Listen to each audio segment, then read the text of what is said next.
Bismillah. Assalamualaikum warahmatullahi wabarakatuh. Waalaikumsalam warahmatullahi wabarakatuh. Bismillahirrahmanirrahim. Alhamdulillahi rabbil alamin. Wabihi nasta'inu ala umurid dunya waddin.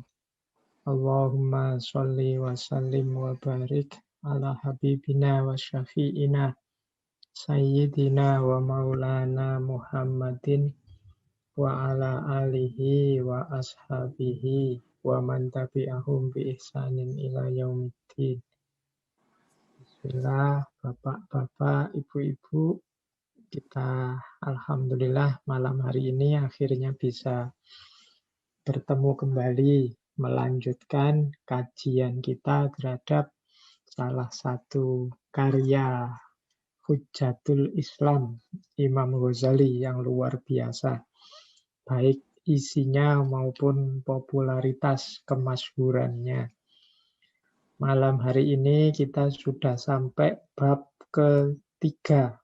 Jadi ada 40 bab. Nanti kalau ditunggu sampai tamat berarti 40 bulan kita tempuh kajian tentang Imam Ghazali ini. 40 bulan itu ya nanti bisa 2 tahun lebih, 2 tahun setengah. Tidak apa-apa, pelan-pelan ya. Karena memang kitabnya Imam Ghazali ini komprehensif. Kalau Bapak Ibu ingin menghidupkan Islam dari unsur yang paling kecil sampai unsur-unsur besar itu semuanya ada di Ihya Ulumuddin ini. Kebetulan malam hari ini kita masuk ke bab ketiga, Asror. Ini bagian Asror itu bagian rahasia-rahasia. Ada 5 yang dikupas rahasianya oleh Imam Ghazali. Yang pertama, minggu lalu ada Toharoh. Kemudian malam ini sholat, nanti masih ada zakat, puasa, kemudian haji. Ini tema yang ada kata-kata asrornya. Bismillah, kita mulai. Ini materinya, jadi ini satu bab sekitar 200-an halaman. Malam hari ini semoga bisa kita sampaikan tuntas. Ini sengaja saya menghindari yang insya Allah Bapak Ibu sudah ngerti yang teknis-teknis. Jadi yang teknis itu misalnya caranya sholat, kemudian syarat rukunnya apa, itu saya tidak akan menjelaskan detail meskipun di Ihya juga dijelaskan. Insya Allah Bapak Ibu ngerti. Seperti saya bilang minggu lalu, Imam Ghazali ini kalau dari aspek madhab fikih, beliau ini Syafi'iyah. Jadi insya Allah tidak beda jauh dengan yang diamalkan oleh Bapak Ibu semua. Malam hari ini kita fokus pada asrornya, rahasia-rahasianya. Asror itu di mana sih? Ini kalau kita bikin peta, cara kita beragama itu kan seperti ini. Dasarnya adalah iman. Kalau kita sudah beriman, maka kita bertanggung jawab untuk belajar bagaimana cara kita beriman yang baik dan benar. Nah, makanya setelah iman itu kan kita terus belajar memahami. Kalau zaman kita kecil dulu ya ngaji. Apa yang harus dilakukan, apa yang jangan dilakukan. Setelah paham, tahu, terus dipraktekkan. Nah, itulah Islam.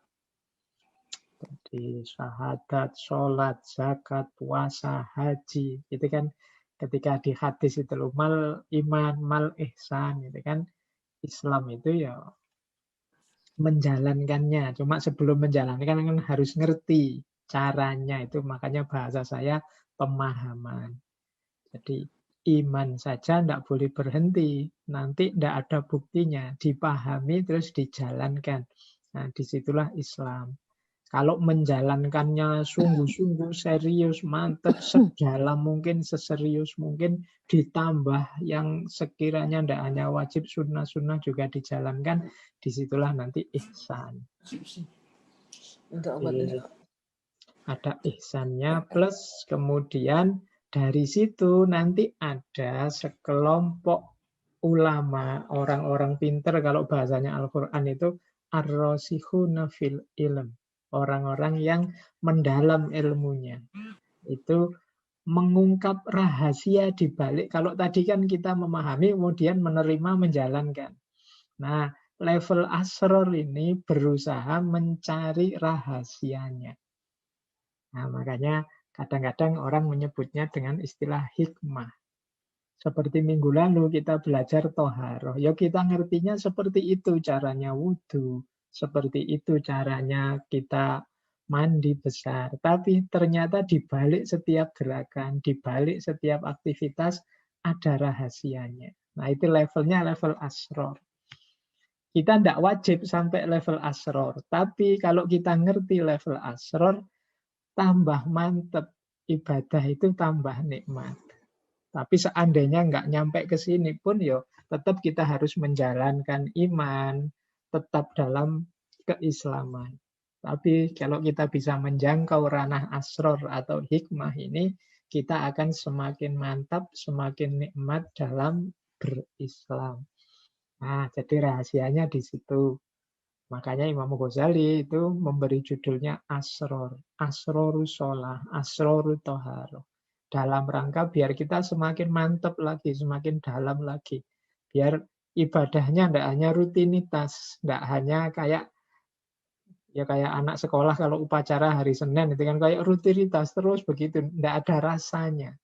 Kalau tidak ada rasanya kan eman-eman, padahal di balik itu ada hikmahnya yang luar biasa. Disitulah tujuannya Imam Ghazali menulis bab-bab yang ada istilah asrornya. Baik, bismillah. Ini saya tidak mendetail di semua bagian. Jadi tentang asror ini sebenarnya ada 7 bab. Atau sebut saja 7 subbab. Banyak buku-buku yang kalau di kita itu diterbitkan, dipotong-potong dari Ihya. Kalau Bapak Ibu mencari ada nanti buku yang judulnya Rahasia Sholat. Ada buku yang judulnya Rahasia Bersuci. Nah, itu menukil saja, motong saja dari Ihya. Karena memang di setiap babnya itu kayak satu buku. Saya tadi bilang tentang sholat itu 200 halaman. Tentang sholat itu ya sudah jadi sak buku sendiri. Jadi makanya bisa Ihya itu kumpulan dari 40 buku, bisa dibilang begitu. Nah, yang tentang sholat ini, yang Bapak Ibu kalau membaca Ihya itu ada 7 bab. Bagian pertama itu fadilah sholat. Bab kedua amalan zohirnya sholat. Pengutamaan amalan zohir dari sholat. Bab ketiga pengutamaan amalan batin dari sholat. Imam sholat dan cara mengikuti imam. Sholat Jumat dan adabnya, macam-macam masalah nanti yang berhubungan dengan sholat, dan yang terakhir amalan sunnah. Ya karena keterbatasan waktu kita, saya tidak menjelaskan semuanya. Beberapa sudah banyak dijelaskan. Bapak Ibu juga insya Allah sudah menjalaninya dan sudah tahu maksudnya. Kita fokus saja malam hari ini pada asrornya, khususnya rahasia dari fadilahnya, amalan zohirnya, dan amalan batinnya.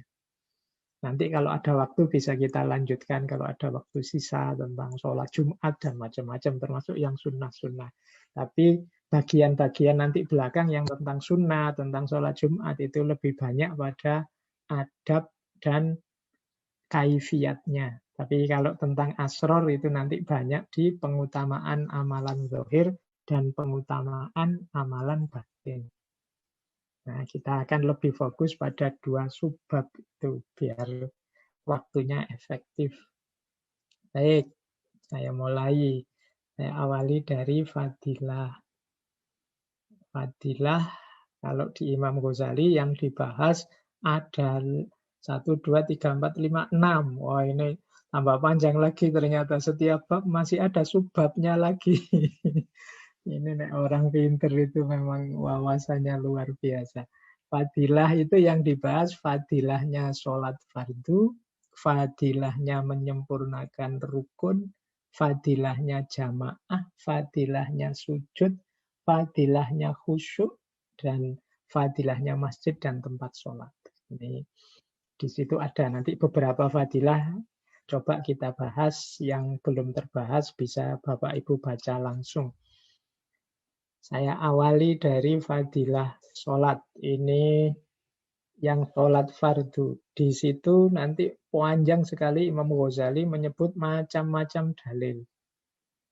Dari Al-Quran, dari hadis, asarnya para sahabat. Itu kalau saya simpulkan, maksudnya semua asar dari ayat dan macam-macam itu, sholat itu secara umum fadilahnya adalah dia adalah tiangnya agama. Yang kedua, penanda muslim dan kafir. Yang ketiga, amal yang paling dicintai oleh Allah. Kemudian penghapus dosa dan kuncinya surga. Ini saya yang mengelompokkan sendiri. Tapi karena fadilahnya macam-macam. Kalau Bapak Ibu membaca itu luas sekali. Tapi bisa dikelompokkan ini. Tiangnya agama itu ya Islam ini masih tegak apa tidak, itu tergantung umatnya masih mau sholat apa enggak. As-sholatu imaduddin. Kita juga secara pribadi sebagai seorang muslim itu parameter paling mudah. Kita ini serius beragama atau tidak, mau sholat apa tidak. Nah, makanya kalau di desa-desa itu kadang-kadang kalau mau ngambil menantu apa-apa itu sering yang ditanyakan sembahyang enggak, sholat enggak. Karena memang parameter paling mudah untuk mengukur keseriusan seseorang beragama itu mau sholat. Jadi ya meskipun ada yang bilang kan enggak cuma sholat, bisa akhlaknya, bisa. Ya macam-macam. Nanti juga ditelusuri ke situ. Tapi ukuran paling sederhana untuk melihat keseriusan seseorang dalam agamanya itu sholat. Kalau sholat saja tidak mau, apalagi yang lain-lain yang berat-berat, jaga puasa. Jadi logika sederhananya begitu. Jadi maka sholat disebut sebagai tiangnya agama, imaduddin. Kemudian di banyak dalil disebut juga sholat itu jadi penanda. Ini bedanya muslim sama kafir. Jadi kalau ada orang tidak mau sholat, ya sudahlah. Meskipun tidak usah kita bunyikan dia kafir, dia oh berarti dia sudah ingkar. Jadi itu penandanya itu. Kalau disuruh sholat tidak mau. Apalagi menyepelekan sholat, ya sudah. Jadi sederhana. Tidak harus terlalu jelimet dikejar-kejar. Tidak, kamu mau sholat enggak? Kalau dia enggak mau sholat, ya sudah. Berarti memang engkau sudah ingkar, kufur.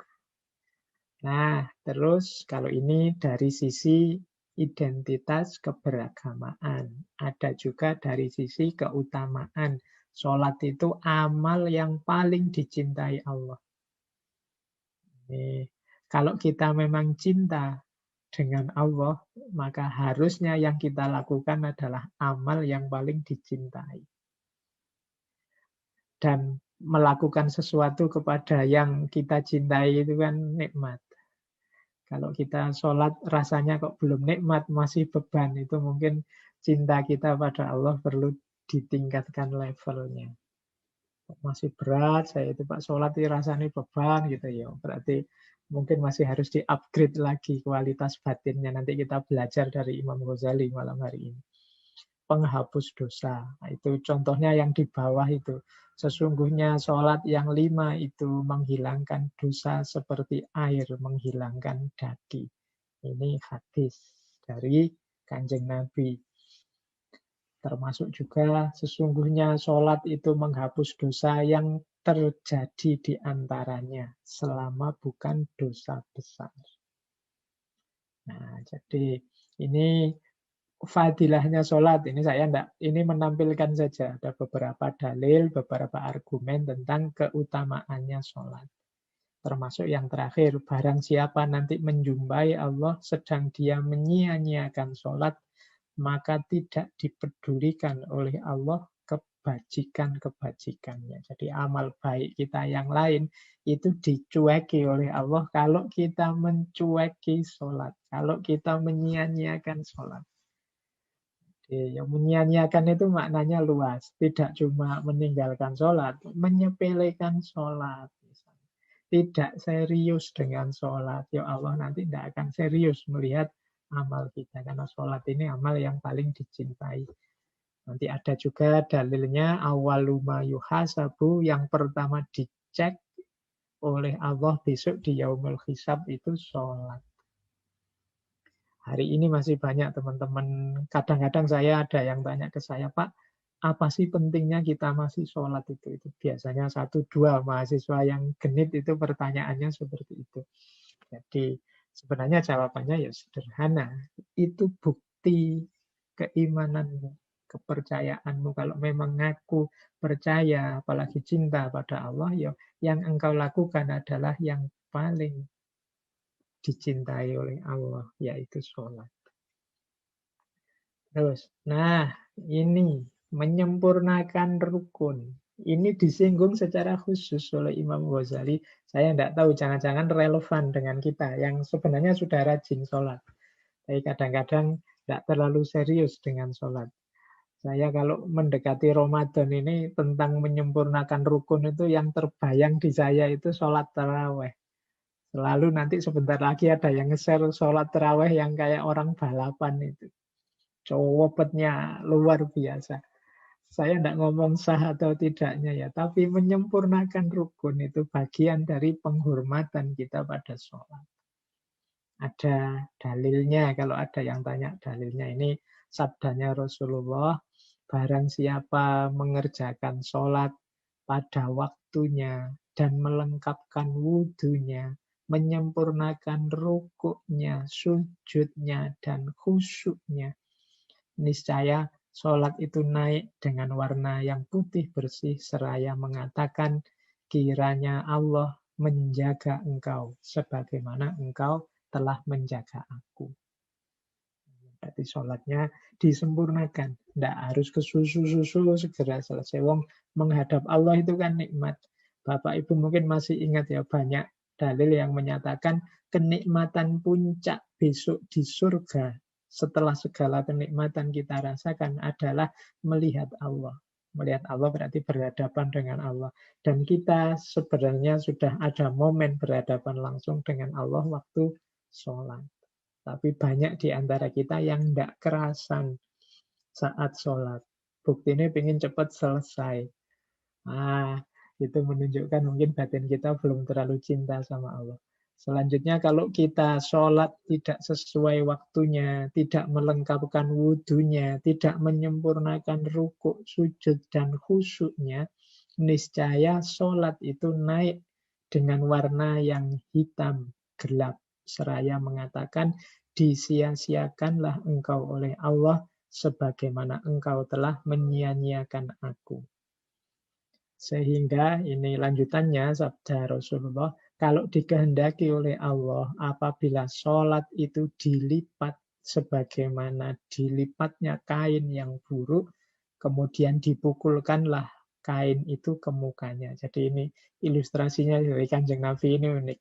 Kalau sholat yang asal-asalan itu diibaratkan kain, begitu selesai sholat, kain yang jelek, yang robek-robek itu dilipat, terus ditamparkan ke muka kita. Karena sholatnya tidak mutu, tidak berkualitas. Nah ini keutamaan menyempurnakan rukun. Maka Bapak Ibu, mari kita latihan sholat yang semakin baik, semakin berkualitas. Ada lagi sabdanya Rasulullah, sejahat-jahat manusia mencuri adalah orang yang mencuri dari sholatnya. Jadi yang mencuri dari sholat itu berarti sholatnya tidak sempurna.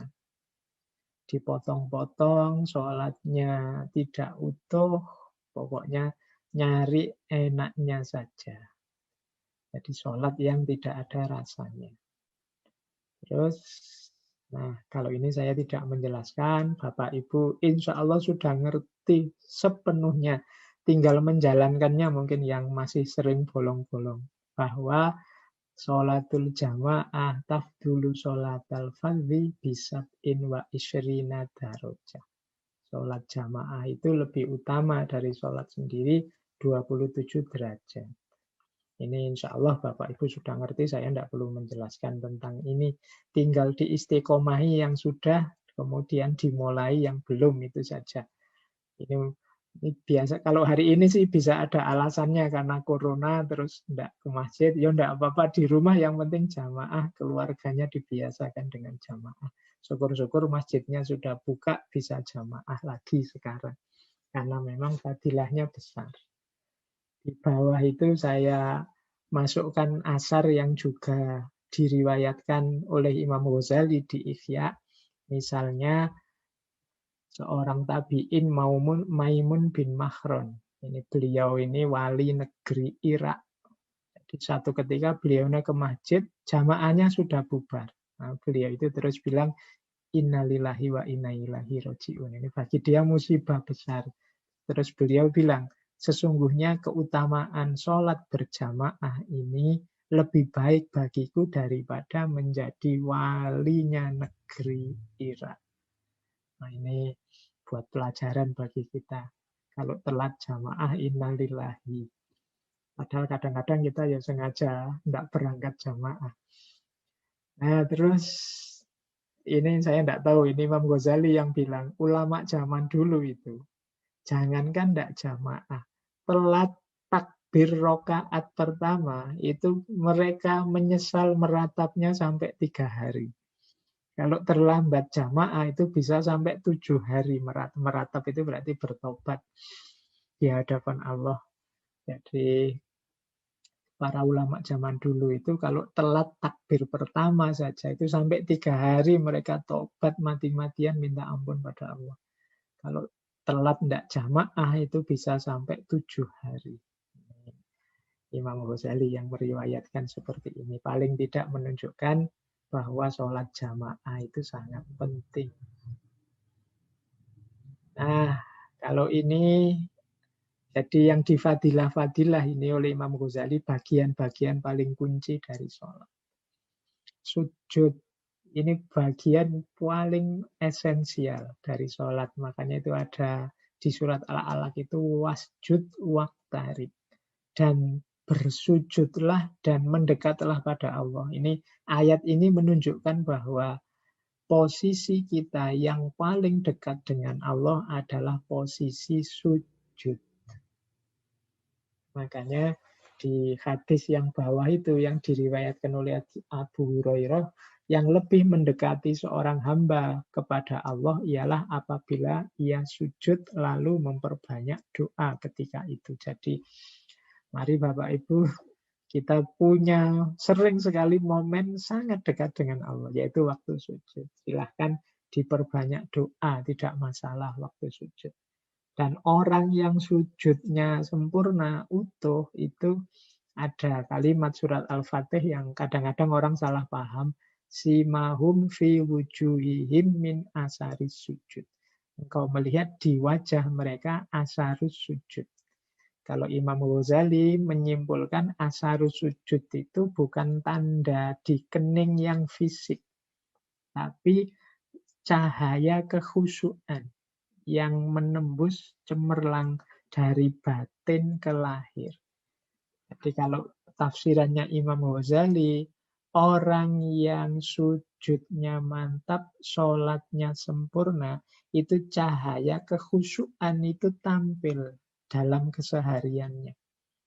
Jadi cahaya kekhusyuan itu kelihatan dari orangnya tenang, mantap, tidak aneh-aneh. Makanya sholat itu dalam Al-Quran disebut tanha anil fahsya wal mungkar. Perbuatan keji mungkar tidak mungkin dilakukan oleh orang yang khusyuk. Yang ada asarnya. Jadi tidak sekedar sholat terus selesai sholat tidak ada asar. Ini ada asarnya kelihatan apa? Jiwanya tenang. Kalau bahasanya agama, jiwa yang tenang itu jiwa yang mutmainnah. kelihatan orangnya tenang, mantap, khusyuk, meskipun dalam pergaulan sehari-hari yang biasa. Itu bisa kita rasakan, kan tidak harus ada cahayanya yang keluar begitu atau kelihatan di fisik, tidak begitu. Orangnya tenang, cahaya kekhusyukan itu, perilakunya itu menampakkan dia orang yang mantap dan tenang. Dan ini bisa lahir, bisa muncul ketika kita serius menjalankan ibadah sholat. Baik, itu selanjutnya juga ada, aku tidak minta tolong sesuatu di dunia ini selain kepada sujud. Selain kepada sujud itu maksudnya ya saat sujud aku banyak berdoa. Tiada satu perkara pun pada hamba yang disukai oleh Allah selain daripada orang yang menyukai berjumpa dengan dia. Dan tiadalah waktu hamba yang lebih dekat kepadanya selain saat di mana ia bersujud kepadanya. Ini menunjukkan fadilahnya sujud. Baik, kita lanjutkan. Nah, kalau ini khusyuk, ini pertanyaan yang paling sering ditanyakan oleh orang-orang yang sholat itu gimana caranya khusyuk. Ini nanti bapak-bapak, ibu-ibu mesti nanti ada yang, Pak, gimana caranya bisa khusyuk? Itu saya selalu ditanya. Saya juga masih berusaha untuk bisa jadi khusyuk. Ada beberapa indikasi isyarat dari Al-Quran juga hadis tentang cara untuk khusyuk. Ya, dalilnya khusyuk yang saya tampilkan itu surat Toha misalnya ayat 14. Akimis sholata li dzikri. Dirikanlah sholat untuk mengingatku. Berarti dari situ bisa kita simpulkan, oh sholat yang tidak khusyuk itu sholat yang tidak ingat Allah. Orang yang sholat tapi tidak ingat Allah itu termasuk orang-orang yang ghafilin. Makanya ada wala takun minal ghafilin. Surat Al-A'raf ayat 205.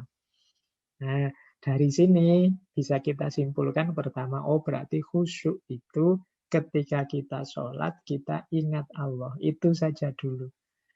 Ini kelihatannya sederhana, tapi ya kadang kita sholat itu pikirannya tidak karu-karuan, melayang kemana-mana lah. Mungkin konsentrasi di awal, setelah itu sudah ngelambiar kemana-mana. Berarti Allah yang tidak hadir. Jadi Allah kita hadirkan, lidzikri. Jadi dirikan sholat agar bisa mengingatku. Paling tidak kalau dalam hidup kita saking sibuknya kita lupa terus dengan Allah, ya setidaknya waktu sholat ini kita ingat Allah. Kadang-kadang sholat itu saking rutinnya kita jalankan, sampai Allahnya kelewatan. Jadi kita sholat demi sholat itu Allah tidak mampir sama sekali. Kita tidak mengampirkan Allah, padahal itu kita sedang berhadapan-hadapan dengan Allah. Kalau di orang Jawa itu tidak manggake Allah untuk masuk, untuk hadir. Padahal aqimis sholata li dzikri. Jadi kalau Bapak Ibu ingin gimana tipsnya sholat khusyuk, ya katanya Al-Quran, ingat saja Allah waktu sholat. Nah, ini ada tips lagi dari surat An-Nisa ayat 43. Hatta ta'lamu ma taqulun. Ini juga isyarat, sebenarnya ini ayat yang berhubungan dengan zaman Nabi, ada sahabat-sahabat yang seneng mabuk. Ada peristiwa sahabat yang sholat dalam keadaan mabuk. Terus diingatkan bahwa tidak boleh seperti itu. Kamu harus sholat dengan sadar hatta takulu ta'lamu ma taqulun. Sampai engkau tahu yang engkau katakan. Ini sebenarnya isyarat dari Al-Quran. Ayo kalau kita sholat, kita ngerti kita itu mengucapkan apa. Nah, mungkin mulai nanti ini Bapak Ibu monggo dibuka kitab tuntunan sholatnya sambil dicek. Ini kalau saya membaca kalimat ini artinya apa? Hatta ta'lamu ma taqulun. Jadi kalau baca tasbih itu maknanya subhanallah, apa? Ya waktu ruku, waktu sujud yang tasbih 3 kali itu kan Robbiyal A'la, Robbiyal Azim, itu artinya apa sih? Nah, Biar apa? Lebih meresap, lebih masuk.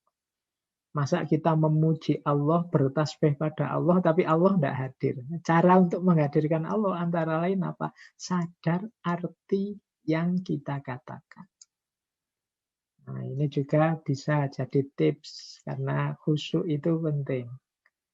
Nah, itu dikuatkan oleh hadis. Laisa lil abdi min sholatihi illa ma'akola minha. Jadi tidak ada bagi seorang hamba dari sholatnya kecuali yang akola minha. Akola minha itu yang dia sadar. Jadi sholat yang kita sadar. Bukan karena rutinitas, bukan karena kita terbiasa sehingga tidak perhatian kita ngomong apa, mengucapkan apa. Berarti tidak akola minha. Nah, terus ada lagi hadis yang menyatakan innamas sholatu tamakkunun wa tawadu'un. Cara untuk khusyuk lagi ada tips tamakkun wa tawadu'. Jangan terlalu banyak gerak, yang mantap tawadu', rendahkan diri. Ini juga tips dari hadis. Jadi, ya kalau sholat fokuslah, jangan gerak yang macam-macam, tidak perlu, dan rendahkan diri, rendahkan hati. Sehingga sholat kita tidak sia-sia. Makanya ada yang terakhir itu hadis, kamin ko imin hadzuhu min sholatihi at-ta'abu wan nasobu. Berapa banyak orang sholat yang dia hanya dapat capek dan lelahnya saja dari sholat yang dia lakukan. Nah, ini sebenarnya panjang uraiannya Imam Ghazali tentang khusyuk di sini. Nanti di belakang masih ada lagi, tapi paling tidak dari bagian fadilah ini kita bisa belajar. Yang pertama untuk khusyuk, mari kita ingat Allah, menghadirkan Allah saat sholat. Biar tidak termasuk orang yang ghafilin. Kemudian yang kedua, kita tahu, kita sadar apa yang kita ucapkan dan apa yang kita lakukan dalam sholat. Yang ketiga, tawadu. Kalau bahasa fikihnya sholat itu kan isinya cuma dua. Batinnya khusyuk, lahirnya khudu. Khudu itu tawadu. Khudu itu jangan gerak macam-macam. Para ahli fikih itu bahkan sampai memberi rumus, jangan gerak lebih dari 3 kali. Misalnya Imam Syafi'i itu sebenarnya dalam rangka apa sih tidak boleh gerak 3 kali itu? Dalam rangka khudu ini. Biar kita tawadu. Tidak aneh-aneh. Ya meskipun ini ijtihadnya Imam Syafi'i. Kadang-kadang ya seandainya hanya geraknya sekali. Tapi gerak yang tidak pantas ya tetap batal sholatnya. Kita tidak bisa. Oh saya kan cuma gerakan. Tapi geraknya apalah gitu. Yang sekiranya gerakan tidak pantas ya. Menurut saya kehilangan khudunya. Macam-macam hari ini kan gerak tidak pantas itu mungkin tiba-tiba sambil dada-dada lah, sambil apalah. Nah itu, oh saya dada cuma sekali, oh Pak, iya, berarti tidak konsentrasi sama sholatnya, kehilangan khusyuk dan kehilangan khudu. Nah, ya nanti sholatnya hanya dapat at-ta'ab wan nasob, dapat capeknya saja. Baik, nah kita masuk ke bagian inti sekarang tentang aktivitas zahirnya sholat. Jadi sholat ini kan rangkaian aktivitas lahir yang semoga ada makna batinnya. Saya bilang semoga karena kadang-kadang kita ini kelewatan, hanya dapat zahirnya saja.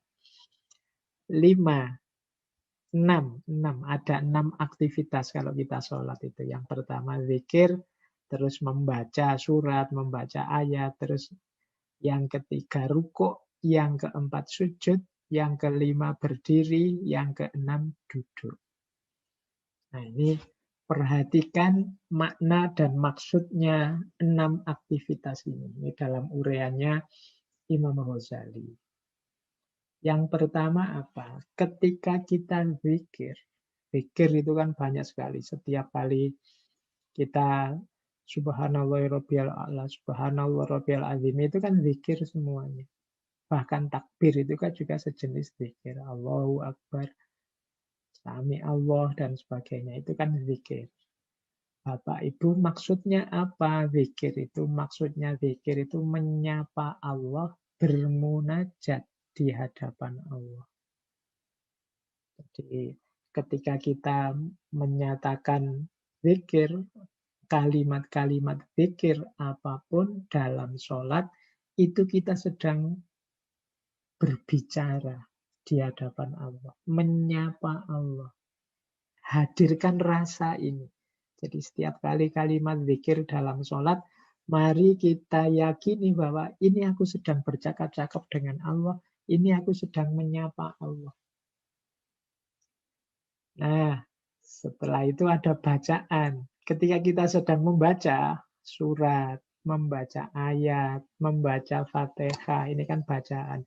Membaca tasyahud, doanya, membaca iftitah, doanya, dan lain sebagainya.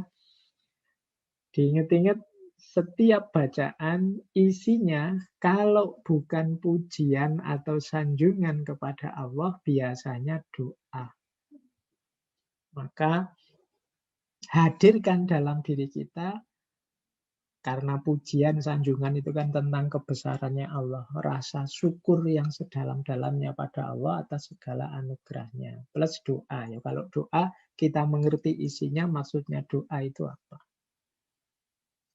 Dan misalnya duduk di antara dua sujud, kita berdoa, Robbi firli. Nah itu kan kita memang nawa itu ingin minta ampun pada Allah. Sholat itu kalau Bapak Ibu, kalau kita ngerti artinya sampai detail, A sampai Z, itu segala macam doa, segala macam zikir itu lengkap di situ. Jadi munajat ada, zikir ada, pujian pada Allah, doa ada. Makanya tadi Imam Ghazali memberi tips, mbok yo sadar apa yang engkau ucapkan. Eman-eman, ini doa penting tapi batin kita seolah-olah bukan orang yang berdoa. Batin kita ini seolah-olah hanya rutin formalitas. Jadi kayak orang minta tapi kita tidak ngerti kita ini minta apa. Ingin diberi apa. Maka mungkin setelah ini Bapak Ibu ayo bareng-bareng kita ngecek bacaan sholat kita maksudnya apa, artinya apa. Nah ini untuk yang bacaan. Kemudian ada dua aktivitas rukuk dan sujud. Dua ini sama, jenis aktivitas yang sama. Rahasianya apa? Dua gerakan ini pengagungan. Jadi pengagungan itu memposisikan Allah sebagai yang maha besar, maha agung, maha tinggi. Sebaliknya menyadari bahwa diri ini orang yang rendah, orang yang lemah, orang yang banyak kelemahan. Bisanya kita hanya pasrah pada Allah. Jadi mental ini Bapak Ibu tolong hidupkan saat rukuk dan sujud. Jadi ketika rukuk sadari bahwa ya Allah engkau begitu agungnya, engkau begitu tingginya. Diri ini tidak ada apa-apanya kalau tidak dalam kuasa-Mu. Nah, ini kita tunduk di hadapan Allah. Bahkan sampai nanti sujud mencium tanah di hadapannya. Ini ekspresi yang keluar apa? Pengagungan. Jadi pengagungan itu kita posisikan Allah sebagai yang agung, yang besar, sekaligus kita sadarkan diri ini yang lemah. Kalau tanpa pertolongannya Allah, tanpa dukungannya Allah, aku ini tidak ada apa-apanya. Jadi rasa ini Bapak Ibu monggo dihadirkan. Ya memang fisiknya gerakan rukuk dan sujud, tapi batinnya adalah mengagungkan Allah. Nanti ada gerakan berdiri. Ketika kita sedang mantap berdiri di hadapannya, sadarilah, nah, disinilah kuncinya, mari kita sadar bahwa kita sedang ada di hadapan Allah. Jadi ini yang saya sebut kehadiran hati kita di hadapan Allah. Jadi begitu kita berdiri ini kan Mulai awal mau takbiratul ihram sampai nanti kan balik dari sujud berdiri lagi. Jadi berdiri itu maksudnya apa? Menegaskan kehadiran kita di hadapannya dan meyakini hadirnya Allah dalam diri kita. Nah, itu berdiri itu simbol hadirnya hati. Jadi setiap kali berdiri kita mantapkan bahwa aku sedang berhadapan dengan Allah.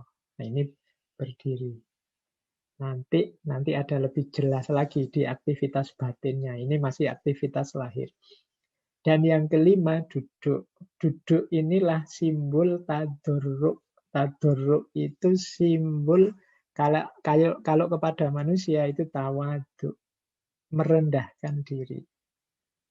Di ini tadurruk itu kayak kalau orang Jawa menyebutnya duduk yang deprok.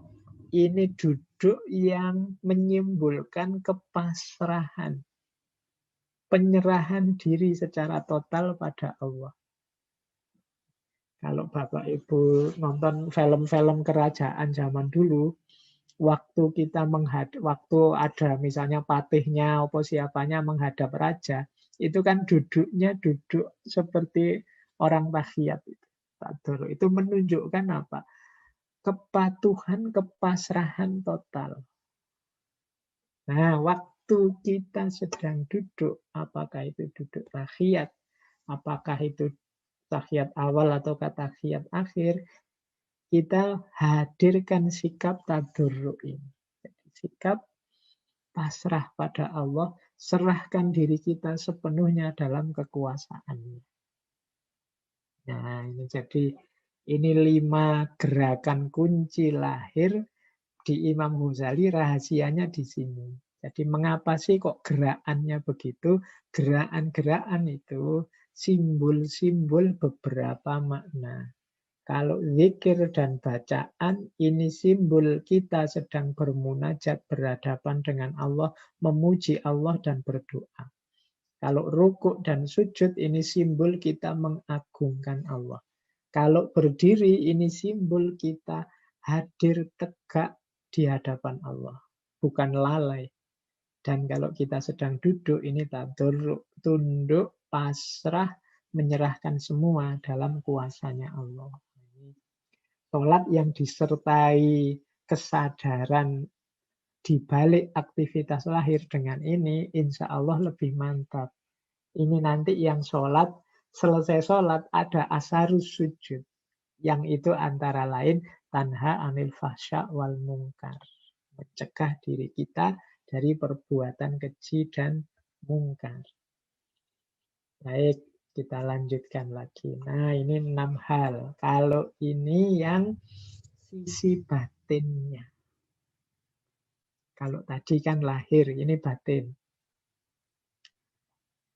Nah, begitu kita berdiri untuk sholat, semoga kualitas-kualitas ini sudah kita miliki. Batin kita. Kalau tadi lahirnya apa? Yang pertama, kehadiran hati. Hadirnya hati itu mudahnya kita artikan kita serius dalam sholat kita sadar apa yang kita lakukan, apa yang kita ucapkan. Itu saja. Karena kadang-kadang kita sholat itu mulutnya bicara apa, hatinya ada di mana, pikirannya ada di mana. Kita ini seolah-olah terbelah-belah. Hatinya kemana, pikirannya kemana, mulutnya kemana. Itu berarti batinnya tidak sempurna saat sholat. Kesempurnaan batin itu hadirnya hati. Jadi mari hati kita ajak. Mengapa sih kok hati saja yang diajak? Akalnya kok tidak diajak, Pak? Yang lain-lain kok tidak diajak? Tidak. Dalam diri kita ini rajanya itu hati. Yang lalai itu hati, yang fokus kemana itu hati. Orang Jawa itu kadang menerjemahkan hati itu angen-angen. Jadi yang diangen-angen itu kan adanya di hati. Jadi fokus hidup kita kemana itu yang nyetir hati. Maka pertama-tama saat sholat, tolong hadirkan hati. Setelah hatinya beres, baru akalnya. Maksudnya akal apa? Pemahaman. Kita ngerti kata-kata yang kita ucapkan artinya apa, gerakan yang kita lakukan maksudnya apa. Ini namanya pemahaman. Di sini akal bermain, mendukung hati yang hadir tadi. Kalau hati sudah hadir apa, Pak? Nah, pahami yang kita lakukan dan yang kita ucapkan. Kemudian yang ketiga, pengagungan. Ini seperti tadi ya. Jadi kita sadari bahwa Allah itu begitu agungnya, kita ini begitu lemah, begitu rendahnya. Itu pengagungan. Mental ini harus hidup sepanjang kita sholat. Makanya setiap gerakan sholat itu kan mengagungkan Allah. Pakai kalimat Allahu Akbar. Betapa maha besar Allah, maha agung Allah, maha kuasa Allah. Diri ini tidak ada apa-apanya. Nah, ini batin kita waktu sholat ini. Maka segala keangkuhan, kesombongan, rasa bisa, rasa mengerti, rasa sudah levelnya tinggi dan lain sebagainya, harusnya sudah lenyap. Kalau masih ada sombong, masih ada angkuh, masih ada merasa menang sendiri dan macam-macam, berarti kita terlewat satu sikap batin, yaitu pengagungan. Begitu kita sholat, segala atribut duniawi singkirkan. Karena kita sedang menghadap Dia yang maha kuasa, maha agung. Yang keempat, haibah. Haibah itu biasanya setelah kita mengagungkan Allah, menyadari kelemahan kita, muncul rasa takut. Takut apa? Ini kalau Allah murka padaku, kalau Allah tidak berkenan, tidak ridho padaku, selesai sudah. Aku tidak ada apa-apanya, wong aku ini lemah. Perasaan seperti ini namanya haibah. Haibah itu takut yang muncul setelah kita mengagungkan Allah. Ya Allah, betapa aku ini lemah, betapa aku ini rendah. Kalau engkau murka padaku, kalau engkau tidak ridho padaku, tidak berkenan dengan sholatku yang kualitasnya seperti ini, habis aku. Tidak ada apa-apanya, aku selesai. Aku ini namanya haibah. Tapi juga jangan dipol-polkan haibah, karena nanti setelah haibah harus ada rojak. Rojak itu harapan. Tapi meskipun begitu ya Allah, aku yakin ridhomu, sayangmu, kemurahanmu jauh melebihi kesalahanku, kelemahanku, kekuranganku. Jadi setelah haibah terus ada rojak, harapan. Ini juga bisa kita hadirkan dalam sholat. Jadi pengagungan diikuti oleh rasa takut. Tapi rasa takut ini nanti bisa diminimalisir oleh harapan. Dan yang terakhir, haya atau malu. Ada rasa malu, ya Allah, engkau begitu penyayangnya, engkau begitu murahnya, sementara aku ini masih disetir oleh hawa nafsu, masih susah untuk khusyuk, batinku masih kotor. Nah, ini nanti terakhir ada rasa malu. Ya Allah, jadi kalau diurut itu dari pengagungan, haibah, harapan, malu. Ini kualitas yang hadir saat kita sholat, membesarkan Allah, menyadari kelemahan kita, kemudian sehingga karena kita sadar betapa hinanya diri ini, kita terus takut. Tapi takutnya tidak harus pol-polan, karena nanti insya Allah Allah akan mengampuni aku dengan kemurahannya. Itulah yang membuat aku malu. Betapa penyayangnya Allah, tapi diri ini masih dipengaruhi oleh hawa nafsu, sholat khusyuk juga masih susah, dan lain sebagainya. Nah, ini kalau di Imam Ghazali sisi batinnya sholat. Jadi kalau kita sholat, batin kita isinya ini. Sudah jangan diisi yang lain-lain. Jadi isinya selalu nyambung dengan Allah. Hati kita hadir, kita paham yang kita lakukan, yang kita ucapkan, kita agungkan Allah, kita sadari kehinaan diri kita, sehingga kita takut jangan-jangan Allah murka, tapi kita tetap berharap Allah tetap maha sayang, maha murah pada manusia. Meskipun kita juga sebenarnya malu, karena masih saja kita tergoda oleh hawa nafsu. Inilah mentalnya orang sholat, batinnya orang sholat. Sehingga sholatnya semakin mantap. Dari sini kan kelihatan ini, seperti kita ini sedang bicara berhadapan-hadapan dengan Allah. Ada takutnya, ada harapannya, ada malunya. Mungkin seperti bapak-bapak dianalogikan ya, ketika menghadap atasan atau dosen menghadap, mahasiswa menghadap dosennya, apa rektornya. Itu kan perasaan ini muncul. Kalau tiba-tiba bapak atau ibu-ibu dipanggil siapa atasannya, atau dipanggil menteri apa dipanggil siapa, itu nanti di hadapan beliau-beliau kan ada jenis rasa ini, pengagungan, haibah, harapan, juga malu. Di hadapan Allah harusnya lebih dahsyat dari itu, karena Allah yang maha segalanya. Ini masih agak panjang, kita tidak apa-apa ya Bapak Ibu, saya agak cepat, semoga sebentar lagi selesai. Karena memang dari 200 halaman. Nah ini pelajaran juga dari Imam Ghazali. Kalau ini sebelum sholat. Yang pertama, ini melatih kita untuk bisa masuk total ke dalam sholat. Kalau ada azan, kata Imam Ghazali, bayangkan azan itu adalah seruan hari kiamat. Yang kita begitu gembira menyambut hadirnya hari pembalasan itu karena kita yakin bahwa diri ini akan dirahmati Allah, diri ini akan mendapatkan ampunannya. Jadi begitu dengar azan, wah ini panggilan. Seperti panggilan hari kiamat di mana Allah memanggilku untuk mengampuniku.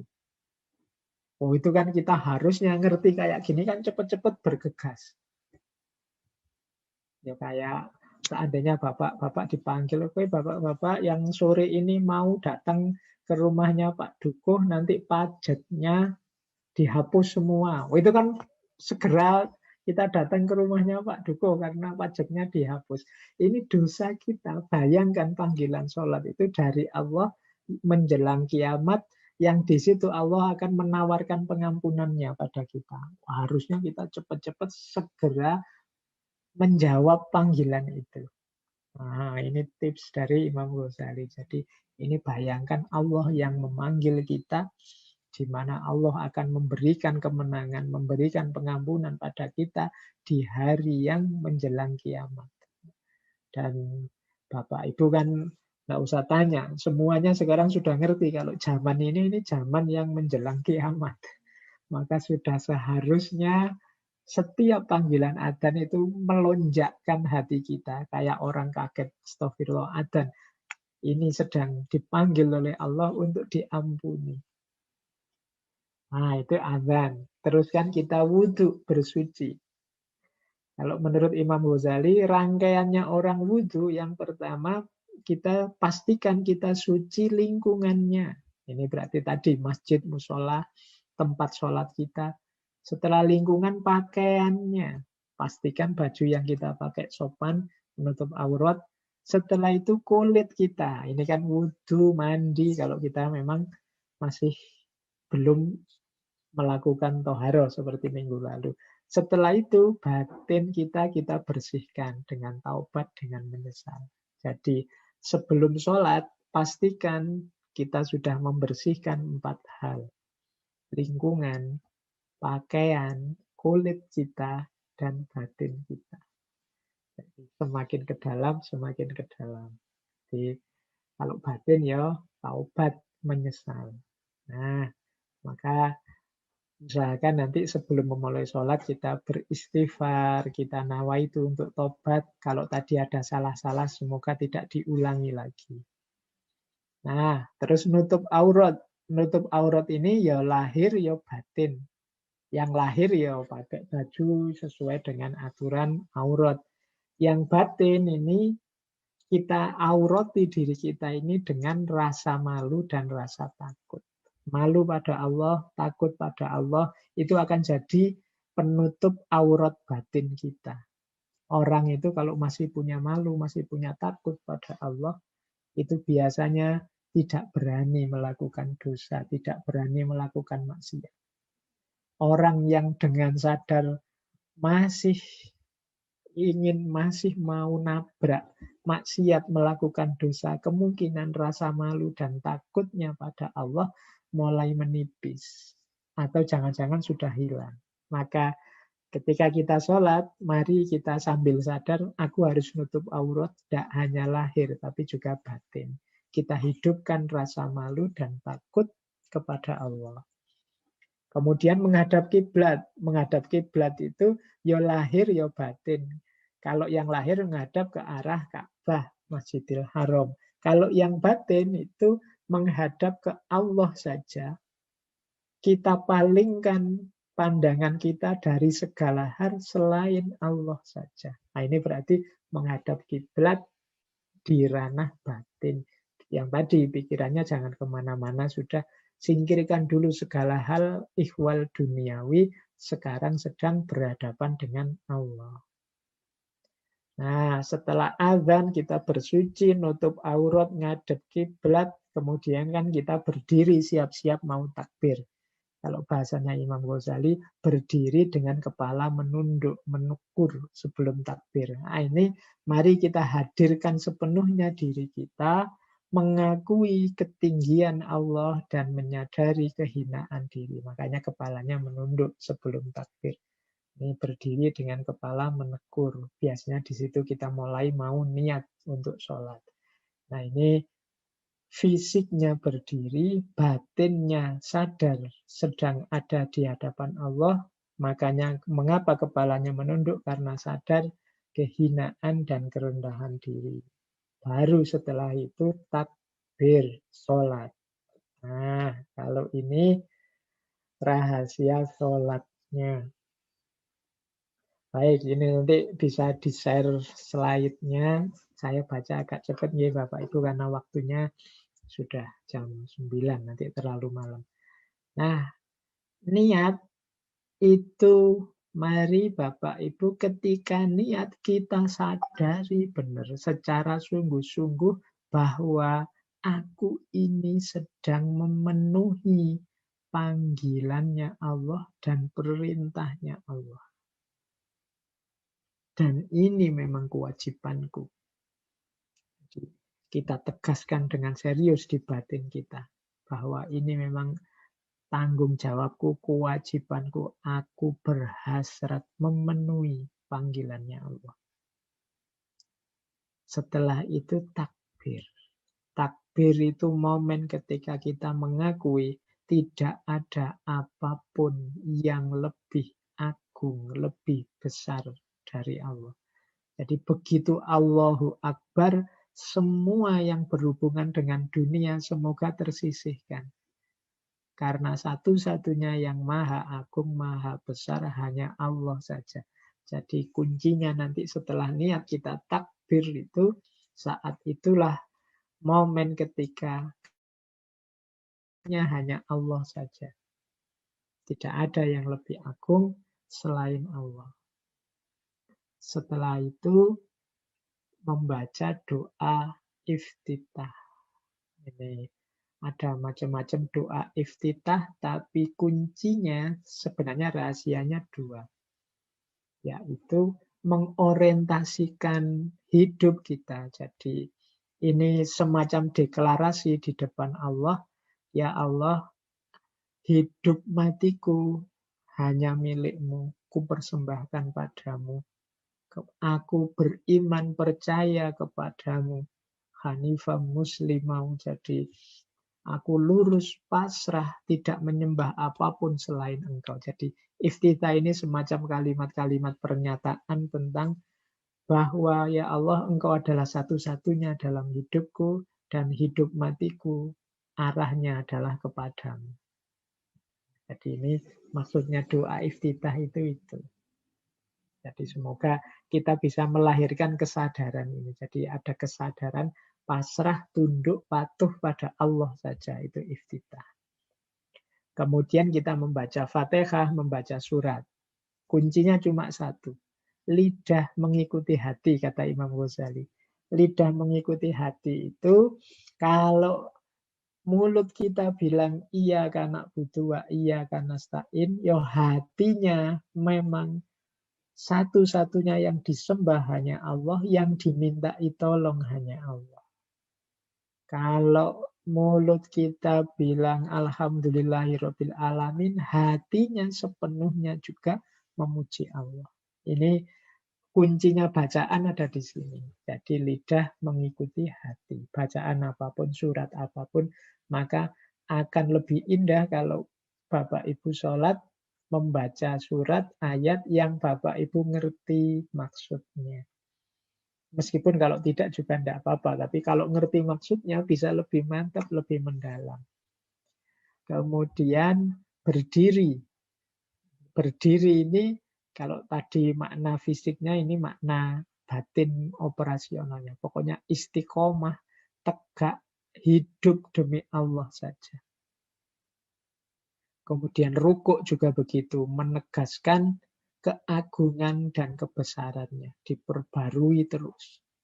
Kalau iktidal itu memuji Allah, berharap akan rahmatnya. Hadirkan ini saat kita sami Allahu liman hamidah. Ini kan pujian pada Allah, kemudian semoga Allah memberi rahmat pada. Itu sebenarnya dari kalimatnya sudah menunjukkan ke sana. Nah, terus sujud. Sujud itu meletakkan bagian tubuh yang paling mulia, yaitu muka, di tempat yang paling rendah, yaitu tanah. Berarti apa? Menyadari kehinaan. Kita ini semula diciptakan dari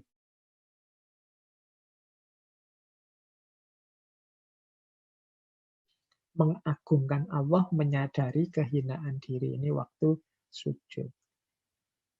Kalau duduk di antara dua sujud, isinya berdoa dan merendahkan diri.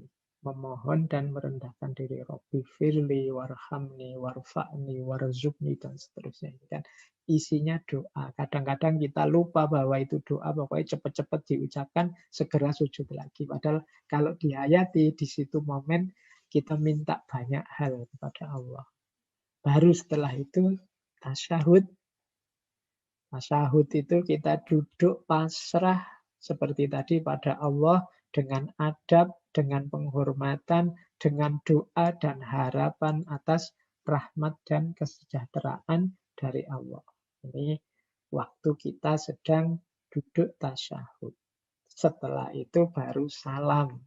Salam ini doa keselamatan, kesejahteraan untuk semuanya saja, plus rasa syukur kepada Allah masih diberi oleh Allah daya, diberi oleh Allah kesadaran, kekuatan untuk menjalankan sholat. Jadi begitu kita salam, itu kita munculkan kesadaran dalam diri kita, semoga kita semuanya dalam kondisi selamat dunia akhirat, dan alhamdulillah kita masih diberi kesempatan oleh Allah, diberi izin oleh Allah, dan kesadaran oleh Allah untuk masih menjalankan sholat. Nah, ini aktivitas-aktivitas yang kita jalankan saat sholat dan rahasia-rahasia di baliknya. Terakhir, ini ada tips dari Imam Ghazali, ini juga dari hadis yang dikutip, sholli sholata muwaddi. Sholatlah seperti sholat yang orang yang mau berpisah. Ini seperti sholat orang yang terakhir mau berpisah, itu muwaddi. Ya, kalau urusan dunia berarti sholat seperti orang yang merasa ini besok aku mau meninggal. Ini sholli sholata muwaddi. Apalagi hari ini umur siapa yang ngerti, maka setiap kali sholat dengan kesadaran ini, pasti kita segala daya, hati, akal, pikiran dikerahkan semaksimal mungkin untuk sholat sebaik mungkin. Ini sholli sholatamu. Selama ini mungkin kita santai-santai sholatnya rutinitas karena kesadarannya adalah ya nanti kalau kurang belajar lagi, kalau salah ya diperbaiki, kalau kesadaran ini sehingga kadang tidak terlalu serius. Tapi kalau kita sadar, wah ini waktuku sudah habis ini itu biar sholatnya serius, sepenuh hati, sepenuh daya. Maka tipsnya yang dikutip oleh Imam Ghazali, sholli sholatamu. Sholatlah sholat orang yang sedang mau berpisah, sedang mau meninggalkan dunia ini. Insya Allah kita sholatnya mesti sepenuh hati, sepenuh daya. Baik, Bapak Ibu, sudah jam 9 lebih. Setelah ini masih ada tanya jawab. Sebenarnya materinya masih panjang, tapi kebanyakan nanti materi-materi teknis peribadatan sholat, tentang sholat Jumat, tentang imam, dan sholat sunnah, dan macam-macam. Mungkin Bapak Ibu bisa nanti membaca sendiri. Insya Allah kalau tentang di luar yang asror ini, Bapak Ibu sudah banyak mendapatkan materinya. Saya kira itu yang saya sampaikan malam hari ini. Mungkin sedikit-sedikit ada yang ingin ditanyakan. Monggo saya kembalikan ke Pak Yudi untuk memimpin diskusinya. Masya Allah, Ustaz. Kajian kali ini sangat mencerahkan sekali. Jadi sebelum ada pertanyaan ini mungkin sedikit saya sarikan apa yang sudah Ustadz kaji tadi. Jadi masalah aspek keberagaman itu kita mengenai iman, ada pemahaman, Islam, ihsan, dan asrar. Itu mengenai hikmah dan mencuri rahasia lah itu. Kalau kita lihat kajian kali ini kayaknya Ustadz sudah mulai membuka ini asrar kita. Sudah mulai membuka sedikit rahasia yang sebenarnya kita ini sholat masih dalam kadar kadang-kadang hanya untuk menggugurkan kewajiban. Tapi kalau lihat kajian kali ini, arah kita untuk bisa khusyuk, insya Allah bisa lah gitu loh. Minimal dari menghadirkan di hati kan. Jadi kalau kita lihat tadi ada juga Ustaz singgung mengenai fadilah sholat yang semua orang mungkin sudah tahu ya. Setiap saat orang akan bilang sholat adalah tiang agama. Kemudian sebagai penanda muslim dan kafir, kemudian salah satu amal yang paling dicintai oleh Allah, kemudian sebagai penghapus dosa dan salah satu dari kunci surga. Kemudian tadi sebelum kita masuk ke rahasia sholat, ini kan juga yang mengerti aktivitas zahirnya sholat tadi, mungkin satu masalah zikir yang pertama gitu ya. Intinya sholat itu adalah kita itu berkomunikasi dengan Allah. Saatnya kita dalam sehari yang wajib 5 waktu itu kita report lah gitu, berkomunikasi itu satunya. Kemudian mengenai bacaan yang tadi jabarkan adalah pujian dan doa, kemudian adanya rukuk dan sujud itu dari pengagungan ya. Kemudian berdiri mengenai kehadiran hati, kemudian duduk tadaru tawadulah. Intinya adalah penyerahan diri kita atau kepasrahan. Nah, kembali ke sisi rahasia sholat tadi yang ini ya utamanya adalah di sini ya. Adanya satu kehadiran hati itu yang diperlukan. Kemudian pemahaman tentu saja kita harus bisa tahu artinya yang kita baca sholat itu. Kemudian masalah pengagungan di sini dan adanya timbul rasa takut, kemudian mengenai adanya harapan, rojak itu ya, dan rasa malu bahwa kita mungkin kurang khusyuk, rasa malu mungkin kita masih ada maksiat, rasa malu akan hawa nafsu kita. Nah, itu kita hadirkan dalam komunikasi kita dengan Allah dalam sholat tadi. Nah, yang terakhir tadi adalah masalah yang rincian dari sholat, mengenai niat sampai ke salam. Itu mungkin yang bisa tadi kita sarikan dari kajian Ustadz kali ini. Tapi semoga dari ini kita melaksanakan sholat tidak hanya menggugurkan satu kewajiban, tapi satu, hadirkanlah dalam hati, hadirkanlah pemahaman, hadirkanlah kita untuk mengagungkan Allah. Baik Ustadz, ini sudah ada yang bertanya, ini lewat Mas Dodot ya, pertanyaan dari Pak Wibowo dan Kusumon. Ustadz Faiz, saya pernah makmum sholat tarawih imamnya tahfidz Quran. Masalahnya di belakang persis imam ada seorang makmum yang memegang mushaf Quran untuk membantu membenarkan manakala imam lupa atau salah bacaannya sholatnya. Kemudian mushaf tadi dimasukkan ke saku saat sujud atau rukuk ya. Pertanyaannya, apakah gerakan makmum buka menutup mushaf Quran itu dibenarkan? Pernah nih Pak Wibowo ini bertanya kepada seorang kiai. Kiai mengatakan kalau sholat sunnah cara itu boleh, tetapi jangan lakukan di saat sholat wajib. Ini berapa kali juga hal ini sering ditanyakan, karena ada beberapa yang kita sholat tapi sambil membaca mushaf di depannya. Ya, itu yang ditanyakan oleh Pak Wibowo. Bagaimana, Ustaz? Ya, baik. Ini sebenarnya tentang fikih. Memang jawabannya memang seperti itu. Ada yang kalau untuk sholat sunnah tidak apa-apa, untuk sholat wajib sebaiknya hindari. Sebenarnya pun aktivitas sholat seperti saya bilang tadi, secara batinnya khusyuk, secara lahirnya khudu'. Khudu' itu tidak melakukan hal-hal yang merusak aura, suasana kekhusyukannya orang sholat. Makanya tadi saya bilang, para ulama itu kadang punya rumus, misalnya jangan bergerak lebih dari 3 kali misalnya. Jangan, itu dengan asumsi kalau gerakannya berlebihan, ini khudu'nya hilang. Kalau khudu'nya hilang, khusyuknya juga bisa hilang.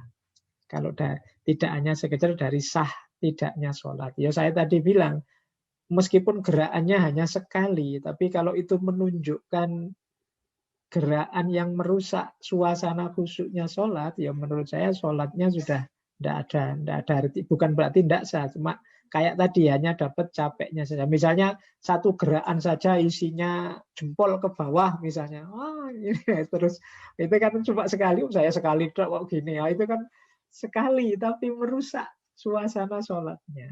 Nah, kalau memang dirasa buka itu tidak merusak suasana sholat, kekhuduannya tidak rusak, khusyuknya juga masih tidak terganggu, menurut saya ya memang tidak masalah, apalagi sholat sunnah.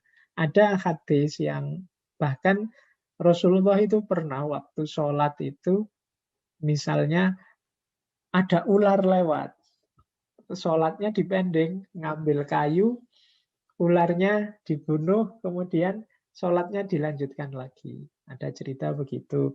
Ada cerita misalnya satu ketika Rasulullah sholat, cucu-cucu beliau Hasan, Husain naik ke atas punggung beliau, kemudian main-main di situ, Rasulullah nunggu.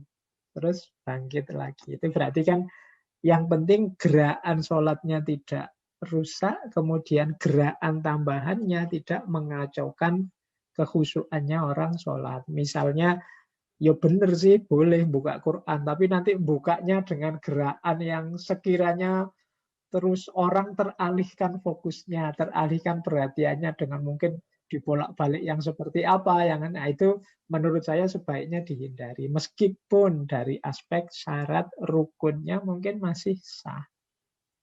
Makanya tadi kalau dari sisi syarat rukun itu sebenarnya tidak berat sholat itu. Bahkan yang sholat tarawih yang cepet itu, yang kita selalu heboh tiap Ramadan itu, yang kadang-kadang sekian puluh rakaat tidak sampai 15 menit misalnya.